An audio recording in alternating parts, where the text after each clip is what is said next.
છે કે નીચેના વાક્યોમાંના રેખાંકિત શબ્દોના અર્થ આપો. પહેલું વાક્ય છે, લગ્નમાં સૌએ મને કંઈક ને કંઈક ભેટ આપી. આ મેળામાં મા દીકરાની એકાએક ભેટ થઈ.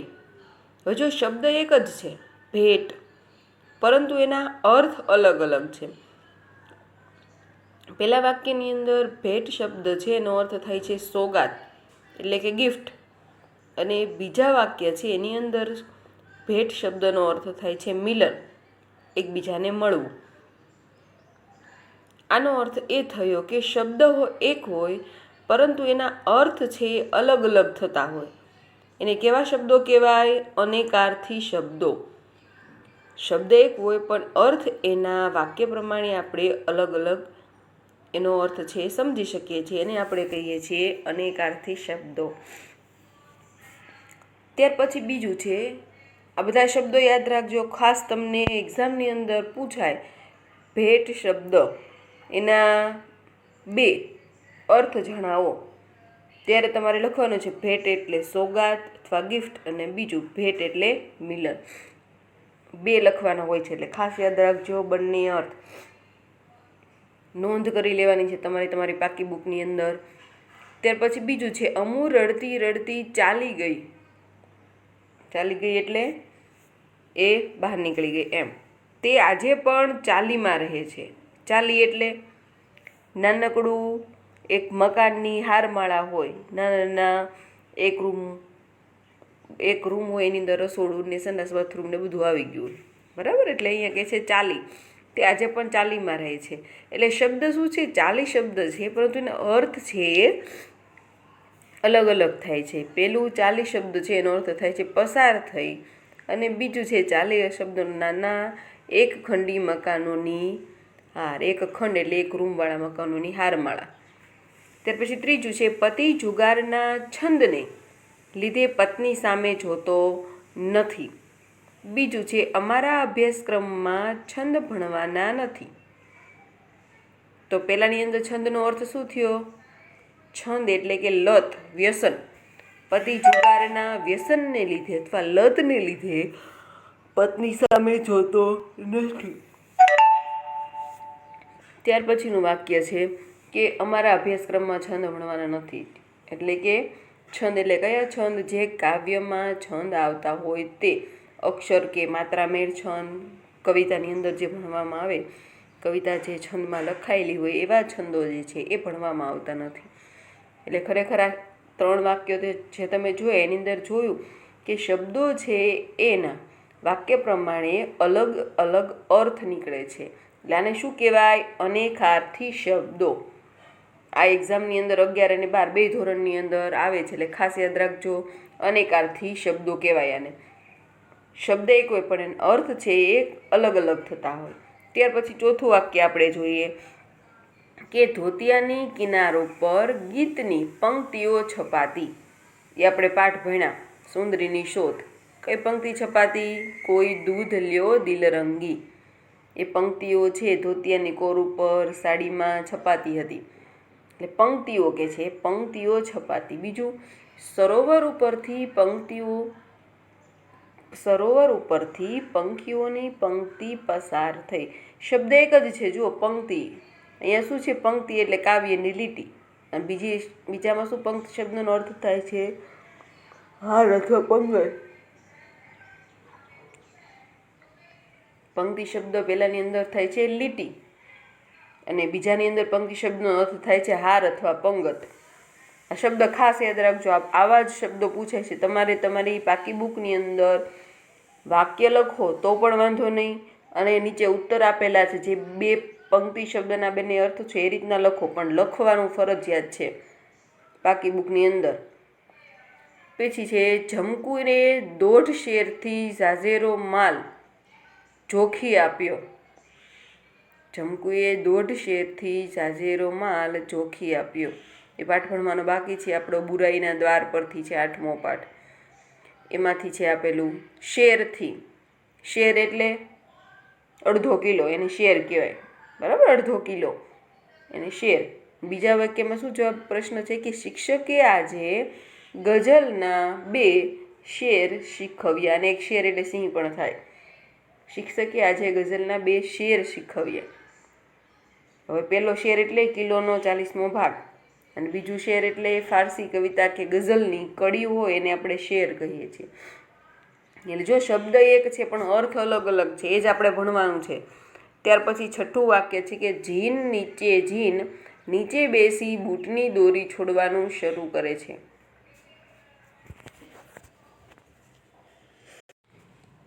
એ જો આપણે 2 વાક્ય વાંચ્યા કે જીન નીચે બેસી બૂટની દોરી છોડવાનું શરૂ કરે છે. બીજું વાક્ય વાંચ્યું કે બા ગાયને દોરી જાય છે. શબ્દ એક જ છે, જો દોરી, પરંતુ એના અર્થ છે એ વાક્ય પ્રમાણે અલગ અલગ થાય છે. પહેલું વાક્ય જે છે જીનવાળું, એની અંદર દોરીનો અર્થ થાય છે દોયડું અથવા રસ્સી, જે બૂટની દોરી છે તે. અને બીજું વાક્ય છે એની અંદર દોરી શબ્દનો અર્થ થાય છે રસ્તો બતાવવો.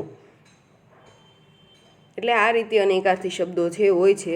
ખાસ યાદ રાખવાનું તમને દોરી અને દોરી એવી રીતે પૂછાઈ શકે છે. ત્યાર પછી છે મેં મકાનો બાંધવાને જે ઘડિયા રે તે ખીલા તો અહીં જડિયા. ઘડિયા અને જડિયા. જડિયા શબ્દોનો એક અર્થ થાય મળ્યા, અને બીજો શબ્દ છે જડિયાનો અર્થ થાય છે ખોડિયા. ત્યાર પછી બીજો શબ્દ છે તહેવારની અમે કાગને ડોળે રાહ જોતા. બીજું છે વાક્ય કે રાહમાં મળ્યા જે રાહબર તે બધા ચાલ્યા ગયા. તો પહેલું વાક્ય છે એની અંદર રાહનો અર્થ થાય છે પ્રતીક્ષા, અને બીજું વાક્ય છે એની અંદર રાહનો અર્થ થાય છે રસ્તો. ત્યાર પછી 9મું વાક્ય છે અમે સૌ ચોકમાં ભેગા થયા. બીજું વાક્ય છે શિક્ષક બોર્ડ પર ચોકથી લખે છે. ખાસ યાદ રાખજો, જો ચોક એક માત્રા ઉપર આવે ને ચોક એની અંદર આખી માત્રા નથી, અડધી જ છે. એ ખાસ યાદ રાખવાનું. ચોક શબ્દનો અર્થ થાય છે ઘર વચ્ચેની ખુલ્લી જગ્યા, અને ચોકનો અર્થ થાય છે કાળા પાટિયા પર જેનાથી લખવામાં આવે એ ચોક. આ શબ્દો બહુ પૂછાય છે તમને, ચોક અને ચોક બેનો અર્થ આપો, એટલે ખાસ યાદ રાખવાનું. ત્યાર પછી 10મું છે ધૂળીના એકે એક શબ્દમાંથી પુરુષાર્થનું તેજ ટપકતું હતું. તેજ શબ્દ છે. બીજું છે આજે દાળમાં નાખેલું મરચું ખૂબ તેજ હતું. જો પહેલાં તેજનો અર્થ શું થયો? પ્રભાવ, કે એનામાં પુરુષાર્થ છે એ ખરેખર ખૂબ આકર્ષક હતો, પ્રભાવી હતો. બીજું તેજનો અર્થ થાય છે તીખું, તમતમતું હતું. 11મું વાક્ય છે કે એના લુગડામાંથી ગાય, ભેંસ અને બકરાની વાસ આવતી. આ બધા પણ આપણા જે તમારે ભણવાના પાઠો જે છે એમાંથી જ વાક્ય લેવામાં આવેલા છે, જે બાકી છે ભણવાના. ત્યાર પછી છે ગામડે અમારા વાસમાં સૌ માયાળુ લોકો વસે છે. તો પહેલા શબ્દની અંદર વાસનો અર્થ શું થયો? ગંધ. બીજાની અંદર વાસનો અર્થ શું થયો? મહોલ્લો. આવા શબ્દો બહુ પૂછાતા હોય છે, ખાસ ધ્યાન રાખજો.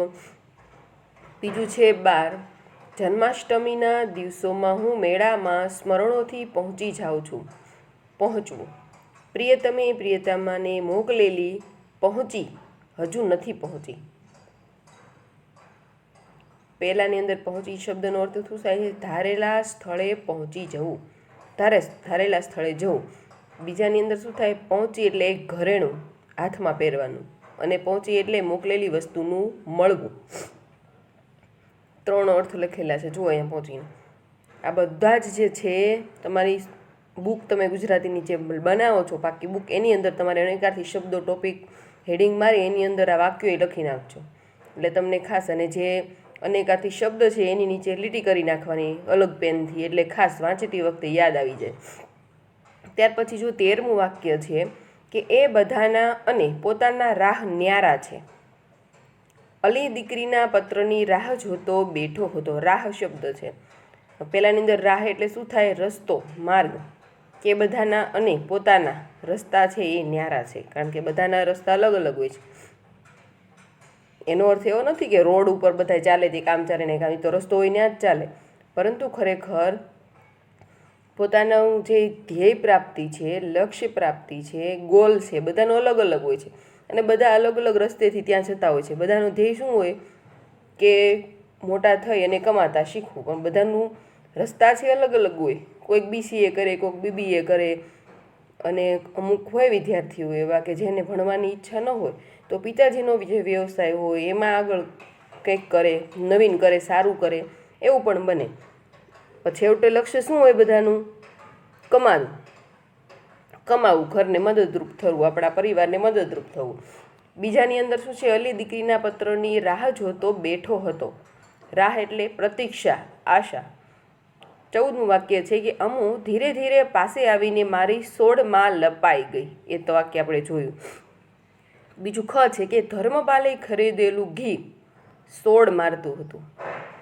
તો શું થાય? સોડ, પેલીનો અર્થ સોડમાં થાય બાજુમાં, અને બીજામાં સોડનો અર્થ શું થાય? વાસ, એટલે કે સુગંધ. ધર્મપાલે ખરીદેલું ઘી સોડ મારતું એટલે કે વાસ. ત્યાર પછી 15મું વાક્ય છે કે એ વાત સમજતા નાની નીલાને વાર લાગી નહીં. એણે મને એકની એક વાત 5 વાર પૂછી. પહેલાંની અંદર વારનો અર્થ શું થાય? સમય. કે એ વાત સમજતા નાની નીલાને સમય લાગી નહીં, એવું ન બંધ બેસે ને, એટલે સમાનાર્થી શબ્દો છે. પણ આપણે જોઈ ગયા છે પહેલું જે વાક્ય શબ્દ ઘડતર જોયું તેની અંદર કે સમાનાર્થી શબ્દો, એક શબ્દના ઘણા બધા સમાનાર્થી શબ્દો હોય, પણ વાક્ય પ્રમાણે જે શબ્દ સમાનાર્થી શબ્દ બંધ બેસે એ જ બેસે, ગમે તે એની જગ્યાએ આપણે ન લખી શકીએ.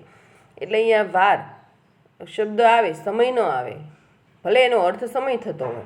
એણે મને એકની એક વાત 5 વાર પૂછી. 5 વાર એટલે વખત, 5 વખત પૂછી.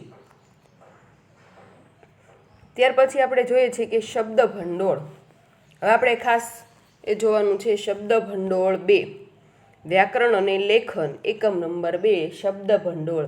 એની અંદર જુઓ, આપણે જે મેં તમને અત્યારે સમજાવ્યા શબ્દો જે છે અનેકાર્થી શબ્દો ઉદાહરણ સાથે, એવું જ આપણે જોવાનું છે હવે કે માનવ સમાજને અરસપરસ વ્યવહાર કરવા માટે મળેલી કુદરતી બક્ષિસ શું છે? ભાષા. ખરેખર ભાષા જ ન હોય તો વિચાર કરો, આપણે એકબીજાને સાથે જે કંઈ વાતચીત કરીએ છીએ શેના દ્વારા કરીએ છીએ? ભાષા દ્વારા. તો કે છે ઈશ્વરે આપણને આપેલી કુદરતી બક્ષિસ છે. તો બધાને ખબર છે કે માણસને જ ઈશ્વરે એવી બક્ષિસ આપી છે કે પોતાના ભાવ છે એ ભાષા દ્વારા વ્યક્ત કરી શકે. બીજા કોઈને, પ્રાણીઓ, પક્ષીઓ, એને કોઈને આપણા જેવું શબ્દ ભંડોળ આપ્યું નથી. એટલે ખરેખર એ ઉત્તમ ગણાય. હવે એમાં આપણે જો 2 ઉદાહરણ તમને સરસ મજાના આપેલા છે કે અષાઢ મહિનાની વરસાદી રાતે દરિયાએ મર્યાદા ઓળંગી. બીજું વાક્ય છે કે અષાઢની મેઘલી રાતે મહેરામણે માજા મૂકી. જો 2 વાક્યનો અર્થ સેમ જ છે કે અષાઢ મહિનાની વરસાદી રાતે દરિયાએ મર્યાદા ઓળંગી. બીજું વાક્ય છે કે અષાઢની મેઘલી રાતે મહેરામણે માજા મૂકી. હવે ખરેખર શું સમજવાનું છે જોઈએ કે આ બંને વાક્યોમાં એક જ વાત કહેવાય છે, પણ બીજું વાક્ય આપણને વધારે ગમે. શા માટે? કારણ કે એની અંદર શબ્દો જે છે એની ગોઠવણ એટલી કરેલી છે, શબ્દોને છે એને અલગ અર્થથી મઢેલા છે કે મેઘલી, મહેરામણ, માઝા વગેરે શબ્દોની પસંદગીથી વાક્યની શોભા છે એ વધી રહી છે. એટલે કે વાક્યને એ શબ્દો આકર્ષક અને અસરકારક બનાવે છે એમ કહી શકાય. કે ખરેખર કોઈ સ્ત્રી હોય, એને સામાન્ય કપડાં પહેર્યા હોય, અને બીજી સ્ત્રી હોય કે એને વ્યવસ્થિત આકર્ષક કપડાં પહેરેલા હોય. માનો કે સરસ મજાની સાડી પહેરેલી હોય, ભારે સાડી પહેરેલી હોય, ઘરેણાં પહેરેલા હોય, સરસ તૈયાર થયેલી હોય, અને એક સ્ત્રી હોય સાવ સિમ્પલ હોય, એના કપડાં પણ એટલા બધા વ્યવસ્થિત હોય નહીં, તો વધારે આકર્ષક શું લાગે? એની જેમ ખરેખર કાવ્ય હોય, સાવ સાદું કાવ્ય હોય, એની બદલે એને અલંકારિક શબ્દોથી મઢેલું હોય તો એ કાવ્ય આપણને વધારે વાંચવું પણ ગમે ને વધારે આકર્ષક પણ લાગે. અને વારક ઘડીએ અમુક એવા કાવ્યો અને અમુક એવા શ્લોકો તમે ભણતા હોય તો ખરેખર એ તમને લાંબા સમય સુધી યાદ રહે, કારણ કે તમે ગાયને પાકા કરી શકો અને તમને મજા આવે વાંચવાની અને સાંભળવાની, ગાવાની. તો એટલે જ કહે છે કે અહીંયા શબ્દ ભંડોળ છે એ ખૂબ જ મહત્ત્વનું છે. ઘણા લોકો ઘણું વિચારી શકતા હોય પણ શબ્દ ભંડોળ છે એની પાસે હોતું નથી. હવે આપણે જોઈએ કે આપણી ભાષામાં પણ શબ્દોનો અખૂટ ભંડાર છે. અખૂટ શબ્દ આવ્યો જો અહીંયા, પર પ્રત્યે ને પૂર્વ પ્રત્યેમાં આપણે જોઈએ તો ખૂટ, આગળ ઉપસર્ગનો અ લાગે તો શું થાય? અખૂટ, એટલે પૂર્વ પ્રત્યે. એમાં વળી સમયાંતરે નવા નવા શબ્દો ઉમારે આવ્યા છે. આધુનિક ટેકનોલોજીને કારણે આજે કેટલાય શબ્દો પરભાષામાંથી આપણી ગુજરાતી ભાષામાં ભળી ગયા છે અને ઓગળી ગયા છે. એ તો ખ્યાલ જ છે કે ઘણી બધી ભાષાઓ હોય, મને ગુજરાતી ભાષાના શબ્દો બીજી ભાષામાં જતા હોય, કારણ કે એકબીજા માણસો છે એ એકબીજા સ્થળાંતર કરે છે ત્યારે એની ભાષા છે એ પણ એ ગ્રહણ કરે છે. કેમ છે બધાઈને? હવે જુઓ, લોકગીત વિશેની વાત આજે કરવાની છે. લોકગીત તે લોકો દ્વારા ગવાતા જે ગીતો હોય, જે ખરેખર એના રચયિતા કોઈ હોતા નથી, એક મુખેથી બીજા મુખે, બીજા મુખેથી ત્રીજા મુખે, એમ ખરેખર જેની પરંપરા ચાલે છે એને આપણે લોકગીતો કહીએ છીએ. લોકગીતોની અંદર જુઓ ઘણા બધા પ્રચલિત ગીતો તમને પણ આવડતા હશે અને ઘણા બધા ની જાણકારી પણ હશે કે હારે ખડલિયો ચડાવરે એવો ગીરધારી, ચાંદો ઉગ્યો ચોકમાં ઘાયલ ચાંદો ઉગ્યો ચોકમાં, આવી રૂડી અજવાળી રાત, ઢોલાજી હાલ્યા આભમાં ઝીણી ઝબુકે વીજળી રે. આવા ઘણા બધા લોકગીતો છે એ પ્રચલિત છે. ત્યાર પછી લીલી લેમડી રે લીલા નાગરવેલના પાન, આની સિવાય પણ ઘણા બધા લોકગીતો છે. એટલે સામાન્ય લોકગીતનો પરિચય તો તમને બધાને છે જ. હવે આપણે આજે એવું સરસ મજાનું એક લોકગીત આપણે પાઠ્યક્રમની અંદર છે, પદ્યપાઠ 7, વનમાં ચાંદલિયો ઉગ્યો લોકગીત છે, બરાબર? એ વનમાં ચાંદલિયો ઉગ્યો એ લોકગીતનો આજે આપણે અભ્યાસ કરવાનો છે. ખરેખર ખૂબ જ સરસ મજાનું આ લોકગીત છે, વનમાં ચાંદલિયો ઉગ્યો રે. એનો અભ્યાસ આપણે આજે કરીશું. વનમાં ચાંદલિયો ઉગ્યો લોકગીત. આમ તો લોકગીતના કોઈ રચયિતા હોતા નથી. હમણાં મેં તમને વાત કરી એમ કે લોક સમૂહ એ જ લોકગીતોના રચયિતા હોય છે. માત્ર એક વ્યક્તિ નહીં પણ અનેકોની ઉત્સાહભરી સર્જકતાથી રચાયેલું કોઈ ગીત હોય તો એને લોકગીત કહેવાય. કોઈ એક પ્રસંગ કે ઘટના આધારિત આનંદ, ઉત્સાહ, ઉમંગ કે વેદના, વ્યથા, વિરહની સર્જનાત્મક અભિવ્યક્તિ છે. લોકગીત હોય તો બધા લોકગીતનો પ્રકાર અલગ અલગ હોય છે. અમુક લોકગીત હોય તો એની અંદર વિરહની ભાવના હોય, અમુક લોકગીત હોય એની અંદર ઉત્સાહની ભાવના હોય, અમુક લોકગીતો એની અંદર દુઃખની ભાવના હોય, અમુક લોકગીતની અંદર આનંદ ઉલ્લાસ હોય. એટલે ખરેખર લોકગીતો જે છે એ બધાના પ્રકાર છે, અલગ અલગ હોય છે. આવું જ એક પ્રકારનું લોકગીત છે આપણું કે વનમાં ચાંદલિયો ઉગ્યો રે. એનો અભ્યાસ આપણે આજે કરવાનો છે. તો આ લોકગીતની અંદર ખરેખર પ્રિયતમના આગમનથી આનંદ અનુભવતી પ્રિયતમા જીવનની વિરહરૂપી રાત્રિ મિલનરૂપી દિવસ બની જતી આલેખાય છે. વન એકલતાનું અને ચાંદલિયો જે છે એ પ્રિયતમના આગમનનું સૂચન બની રહે છે. સૂરજને ઉદાસ સ્થિતિને ઉજાસમાં બદલી નાખતા પ્રતિકરૂપે જોઈ શકાય છે. એ તો બધાને ખ્યાલ છે કે રાત્રિનો અંધકાર જેવી સૂરજના કિરણો પડે એવો જ એ અંધકાર છે, દુઃખરૂપી અંધકાર છે, નાશ થાય છે અને અજવાળારૂપી પ્રકાશ આપણા જીવનની અંદર ફેલાય છે. એટલે કવિઓ હોય, લેખકો હોય કે લોકગીતો ગમે ત્યાં સૂરજ અને ચાંદનું ઉદાહરણ એ દુઃખ અને સુખ એની રીતે એ ઉલ્લેખતા હોય છે. ત્યાર પછી કહે છે કે આંગણે આવેલા પ્રિયતમની દાંતણ, નાવણ, ભોજન, મુખવાસ, પોઢણ જેવી સામગ્રી દ્વારા સમર્પણનો ભાવ દર્શાવતી પ્રિયતમને રોકાઈ જવા ખૂબ આગ્રહ કરે છે. પણ મિત્રો સાથે હોવાથી રોકાઈ ન શકતો પ્રિયતમ મિત્રોને છોડીને રોકાવાની મજબૂરી દર્શાવી મિત્ર પ્રેમ પણ વ્યક્ત કરે છે કે પોતાના ભાઈબંધ દોસ્તાની સાથે આવ્યા હોવાથી એને જવા માટે કહી શકે તે નથી. એટલે ખરેખર ત્યારે મિત્ર પ્રેમ પણ દર્શાવે છે. વિરહના ભાવોને ઉલ્લાસના સુરોમાં રજૂ કરતું આ લોકગીત ગુજરાતી લોકજીભે રમતી લોકપ્રિય રચના છે. તમે જુઓ, આપણે કાવ્ય ભણીએ છીએ તે ખાસ વનમાં ચાંદલિયો ઉગ્યો, દિવાળી બેલ ભીલ અને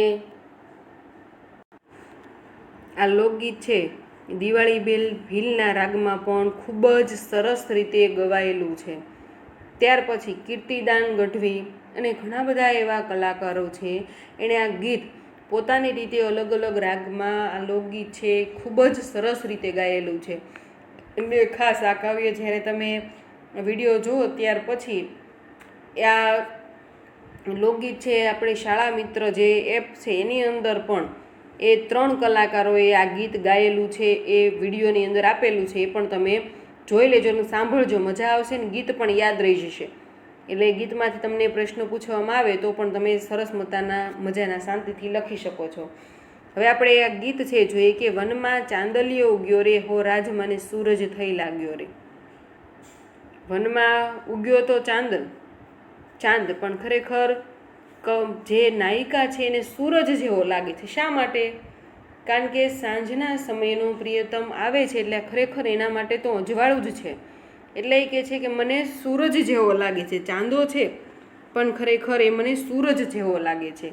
કે જેમ સૂરજ જીવનની અંદર નવો પ્રકાશ ફેલાવે છે તેમ આજે તો ખરેખર ચાંદનું અંધકાર છે, છતાં પણ પ્રિયતમનું આગમન થયું હોવાથી ખરેખર એ મને સૂરજ જેવો લાગે છે. આવ્યા છો ત્યારે ઉતારા કરતા જાઓ. નાયિકા પ્રશ્ન કહે છે કે તમે જ્યારે આવ્યા જ છો ત્યારે અંધારું થઈ ગયું છે તો હવે ઉતારા કરતા જાઓ. ત્યારે નાયક છે શું કહે છે કે ઉતારા કેમ કરીએ ગોરી, હારે મારે ભાઈબંધની જોડી.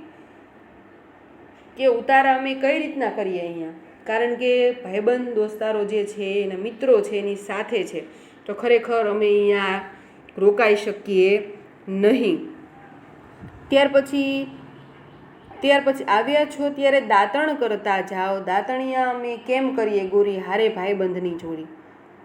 એટલે નાયિકા ઘણો આગ્રહ કરે છે નાયકને, તમે ઉતારા કરો, રોકાઈ જાઓ, દાંતણ કરતા જાઓ. છતાં પણ નાયક જે છે એમ કહે છે કે દાંતણિયા અમે કેમ કરીએ ગોરી, હારે અમે ભાઈબંધની જોડી. ભાઈબંધના જોડે આવીએ છીએ તો ખરેખર અમે રોકાઈ શકીએ નહીં. કંઈ પણ જાતની પ્રવૃત્તિ છે એ ખરેખર પછી ઉતારા કરવાની હોય, દાંતણ કરવાની હોય, નાવણ કરવાની હોય કે પછી ભોજન કરવાની હોય, કંઈ પણ અમે કરી શકીએ નહીં. ત્યાર પછી કહે છે કે આવ્યા છો ત્યારે નાવણ કરતા જાઓ, કે ફ્રેશ થઈ જાઓ, નિરાતે જજો. તો શું કહે છે, નાવણિયા અમે કેમ કરીએ ગોરી, હારે અમે ભાઈબંધની જોડી. કે ખરેખર અમે છે સ્નાન કરવા માટે પણ રોકાઈ શકીએ તેમ નથી, કારણ કે ભાઈબંધ બધા અમારી સાથે છે અને ખરેખર અમે અત્યારે વધારે સમય રોકાઈ શકીએ નહીં. ત્યાર પછી નાયિકા કહે છે આવ્યા છો ત્યારે દૂધડા પીતા જાઓ. એ ખરેખર કહે છે કે ભોજન કરીને દૂધ પીને પછી જાઓ. તો પ્રિયતમ કહે છે કે ગોરી અમે તો દૂધ કઈ રીતને પી શકીએ, અમે ભાઈબંધની સાથે આવીએ છીએ તો ભાઈબંધની સાથે જ અમારે જવાનું થાય છે. ત્યાર પછી કહે છે કે આવ્યા છો ત્યારે મુખવાસ લેતા જાઓ. મુખવાસ કેમ કરીએ ગોરી, હારે અમે ભાઈબંધની જોડી. કે મુખવાસ લેતા જાઓ. તો ત્યારે પ્રિયતમ કહે છે કે અમે મુખવાસ કઈ રીતને લઈ શકીએ, અમે તો ભાઈબંધની જોડી, કે ભાઈબંધની સાથે આવીએ છીએ તો ખરેખર અમે કંઈ પણ એ સમય અહીંયા રોકી શકાય એમ નથી, રોકી શકાય એમ છે નહીં. આવ્યા છો ત્યારે પોઢણ કરતા જાઓ. તમે આવ્યા છો ત્યારે રાત રોકાઈને પછી જજો. ત્યારે ખરેખર પ્રિયતમ કહે છે કે ગોરી અમે તો પોઢણ કઈ રીતના કરીએ, અમે તો ભાઈબંધની સાથે આવ્યા છીએ તો ભાઈબંધની સાથે અહીંયાથી જતા રહીશું. એટલે આ કાવ્ય છે એ ખાસ આટલું જ છે, પરંતુ ગાયને તમે ખૂબ જ સરસ મજાનું યાદ રાખી શકો છો. અને આની અંદર તમને પ્રશ્ન એવો પણ પૂછાય છે, જુઓ કે નાયિકાને ચાંદલિયો કેવો લાગે છે. તો નાયિકાને ચાંદો કેવો લાગે છે, ખરેખર સૂરજ જેવો લાગે છે. સૂરજ જાણે કે આશાનું કિરણ લઈને આવ્યો હોય તેવો એને લાગે છે. ત્યાર પછી બીજો પ્રશ્ન છે કે નાયક રોકાવાની શા માટે ના કહે છે. તો નાયકની સાથેના મિત્રો આવ્યા છે એટલે એ રોકાવાની ના પાડે છે. ત્યાર પછી પ્રશ્ન છે કે નાયક નાયિકાને નહીં રોકાવા માટે કયું કારણ આપે છે. તો નાયક નાયિકાને રોકાવા માટે કારણ આપે છે કે અમે મિત્રોની જોડી છીએ અને મિત્રો છોડીને અહીં રોકાઈ શકીએ નહીં. મુદ્દાસર ઉત્તર છે કે નાયકના આતિથ્ય માટે નાયિકા શીશી વિનંતી કરે છે. કાવ્યની અંદર તમે જોયું લાઈન સરસ કહેવાનું. કઈ રીતે? તો પહેલાં ઉતારા કરવાનું, પછી દાંતણિયા કરવાનું, પછી નાવણ કરવાનું, પછી દૂધડા પીવાનું, છેલ્લે મુખવાસ લેવાનું, પછી ઓઢણ કરવાનું. એના રીતે લાઈનમાં તમારે યાદ રાખવાનું છે. એટલે ખાસ કાવ્ય યાદ રાખશો એટલે બધું યાદ રહી જશે. ત્યાર પછી જુઓ, તમને સમાનાર્થી શબ્દ પણ પૂછાય છે. ચાંદલિયો શબ્દ છે તો એના સમાનાર્થી શબ્દ શું આવે? ચાંદલિયો તો ચંદ્ર, શશી એના સમાનાર્થી શબ્દો છે. સૂરજના સમાનાર્થી શબ્દો રવિ, ભાસ્કર. દૂધડા તો દુગ્ધ, ક્ષીર. ક્ષત્રિયનો ક્ષ, ક્ષીર એટલે દૂધ થાય. દુગ્ધ એટલે પણ દૂધ. ઉતારો, મુકામ અથવા પડાવ. ખાસ યાદ રાખજો, પૂર્વ પ્રત્યય અને પર પ્રત્યય પણ છે. જોડી શબ્દમાં શું છે? જોડ અને ઈ પ્રત્યય લાગેલો છે, પર પ્રત્યય, એ જોડી શબ્દ થાય. દાંતણમાં પણ દાંત પ્લસ અણ એટલે દાંતણ. એ દાંતણિયા શબ્દ હોય તો એમાં અણિયા પ્રત્યય લાગેલો છે, એ પણ બધું ખાસ યાદ રાખવાનું. ત્યાર પછી સૂરજ થઈ લાગવું, એ રૂઢિપ્રયોગ છે. એનો અર્થ શું કરવાનો છે? કે સૂરજ ઉગ્યો હોય એવું લાગવું, અથવા તો આશાનું કિરણ લઈને આવવું. હવે આ રીતના આપણે આ કાવ્ય છે એ પૂર્ણ કરીએ છીએ. અને ખરેખર આની પછીના લેક્ચરની અંદર ને ખાસ આ કાવ્ય પૂરું કરીએ છીએ ત્યારે ખાસ આનું જે સ્વાધ્યાય છે વ્યવસ્થિત લખી નાખવાનું. અને લોકગીતો છે આપણા ઘણા બધા છે. એમાં ઝવેરચંદ મેઘાણીના પણ ઘણા બધા લોકગીતો છે. કસુંબીનો રંગ, હો રાજ મને લાગ્યો કસુંબીનો રંગ. એટલે આપણા જે લોકગીતો છે એ ખરેખર આપણી જે લોક શૈલી છે એને રજૂ કરે છે. કે ખરેખર ઘણા બધા લોકગીતો જો તમે સાંભળ્યા હશે તો એની અંદર ખરેખર સમાજનો જે ભાવ હોય, સમાજની અંદર એ સ્ત્રીઓ હોય, પુરુષો હોય, બાળકો હોય, એ કેવા પ્રકારના છે એનું પણ લોકગીતોની અંદર વર્ણન કરેલું છે. ગુજરાતી હોય તો ગુજરાતણ જે છે, ગુજરાતની જે સ્ત્રી છે એનું વર્ણન કરતા લોકગીતો હોય. ગુજરાતના પુરુષો હોય તો એનું વર્ણન કરતા લોકગીતો હોય. એટલે ખરેખર લોકગીતો છે એ આપણા જીવનની અંદર ખૂબ જ મૂલ્ય ધરાવે છે. એમાં ખાસ કરી અને ગુજરાતી ભાષા જે છે એનું વૈવિધ્ય એ લોકગીતોની અંદર સચવાયેલું પડ્યું છે.